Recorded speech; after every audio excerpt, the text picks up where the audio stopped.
Ustaz,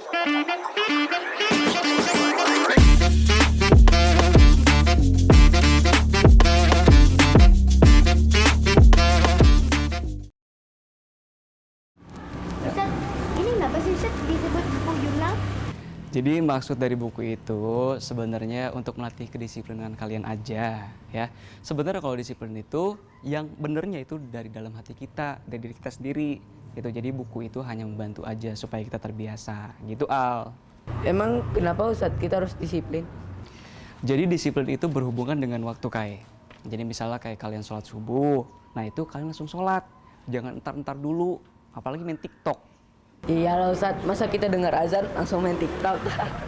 Yang benar itu kalau dengar azan subuh, bangun, wudhu, itu yang benar. Ustaz kadang-kadang bercandanya. Nah setelah itu kalian ngapain biasanya? Alah, palingan kalau dia mah rebahan, entar-entar. Ntar kalau waktu sekolah aja langsung gedebak-gedebuk. Nah itu contoh ketidakdisiplinan, itu yang paling gak enak Al. Kan gak enak tuh kalau misalnya kita buru-buru jadi gerabak-gerubuk kan, ntar pasti ada aja yang ketinggalan. Iya. Sering sih Ustaz. Coba mulai besok kalian terapkan disiplin.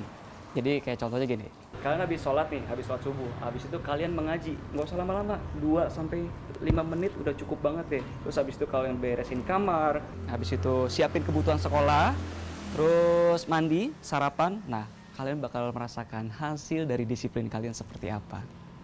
Mulai besok Al mau disiplin ah. Bagus. Wah, berarti Pak Ahok boleh ikut bikin jadwal juga dong Ustaz? Kaget.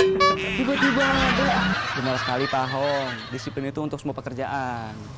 Kalau Pak Ahok disiplinnya apa? Orang kerjanya cuma 2, makan sama tidur. Udah sore nih, nggak berasa kita ngobrol sampai sore. Oh iya iya. Ya udah deh Ustadz, pamit dulu Ustadz. Ya udah, Iya. hati-hati ya.